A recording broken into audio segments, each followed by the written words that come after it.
And you know his Packers teammates want to help their boy out. What can help Micah have a successful game in that matchup? Well, I'm going to the other side of the ball. I'd really like to see the Green Bay Packers run the football better than they have. Such a great rushing attack last year, but through the early part of this season, they are bottom 5 in most metrics. Litany of issues that are responsible for that. I would say number one is the injuries they have on their offensive line. But fortunately for them, this week they go up against the Cowboys defense that can't stop the pass or the run. So there should be opportunities for a get-right game for this Packers offense. I think they're going to run the ball well, play action off of it, and they should be able to chew up a lot of clock and actually keep Micah Parsons off the field. Yeah, it'll be must-see TV between the Packers and the Cowboys. I just want to know how many times they're going to have a shot of Jerry Jones in the box. Maybe the over, maybe 12 on that. It'll be a lot of Jerry Jones in that matchup. Mina Kimes with the latest. Thanks so much, Mina. Here's the other.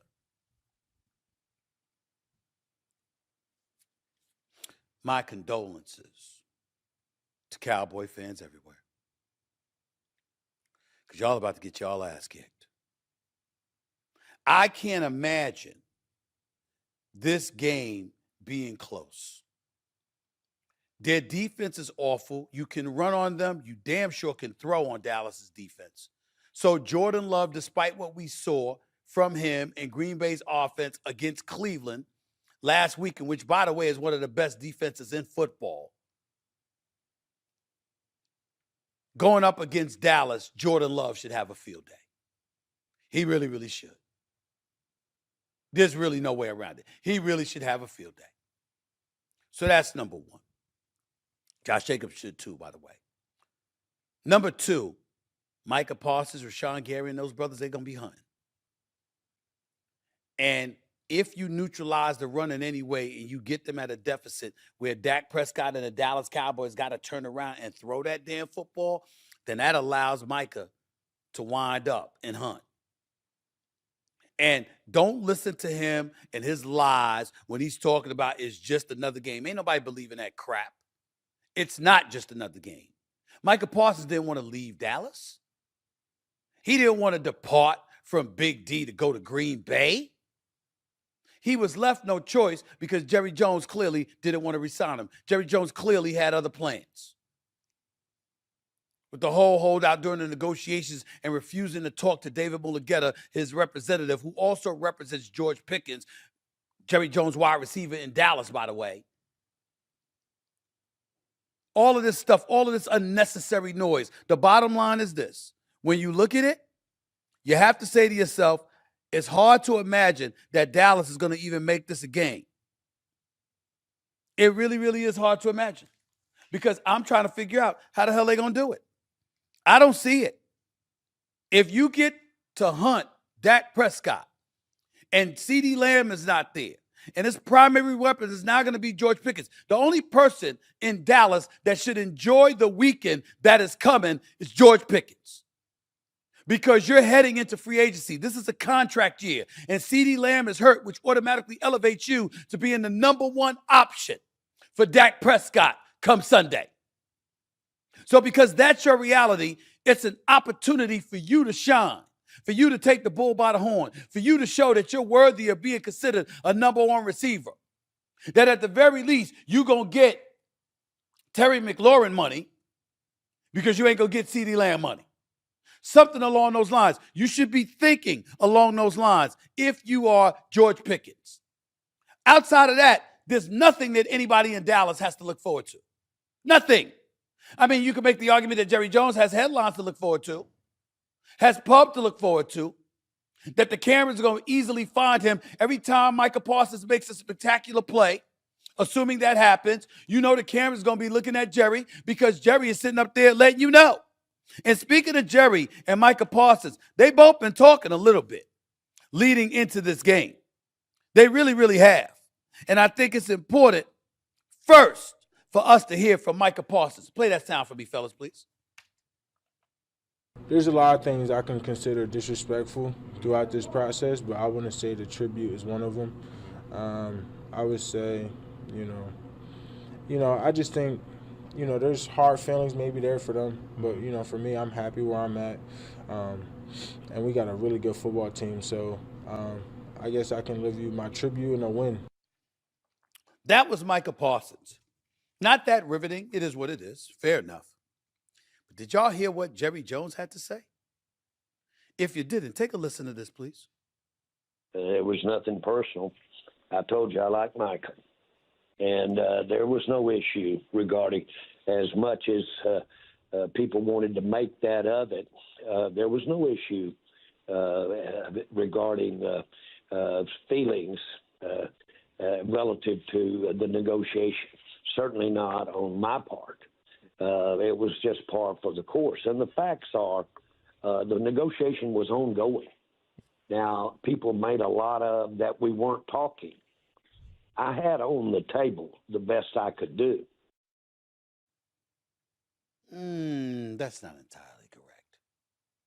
Jerry could have done better than what he offered. You can't say that was the best that you could do. That's not true. That's not true. But I will also say this. Did you hear what Jerry said early this morning? Because maybe we don't have that sound, and I don't have the exact quote in front of me, but allow me to paraphrase it for y'all, ladies and gentlemen. Jerry Jones was on the record stating that there are, and I'm paraphrasing because I don't have the direct quote in front of me, that there are flaws in Micah Parsons' game, specifically against the run. We didn't win any Super Bowls when he was here. And he showed you when he was here that we could be run on with him out there on that football field. That's what Jerry was saying. Totally crazy. I mean, not totally wrong from the standpoint of, yeah, if anybody has any kind of criticism or any kind of critique about Micah Parsons' game, it's definitely him against the run. Even though in Green Bay, he's been playing against the run effectively as well as against the pass, okay? But the point is Jerry Jones' willingness to say that, knowing that Micah Parsons is coming into town, knowing that Micah Parsons is coming to hunt his quarterback. You would think that the owner for the Dallas Cowboys wouldn't say such a thing, wouldn't be so antagonistic. You understand? Trying to pinch or twinge you a little bit. You would think he wouldn't do that. But that's exactly what he did. And so now things are going to get very, very, very interesting. We shall see.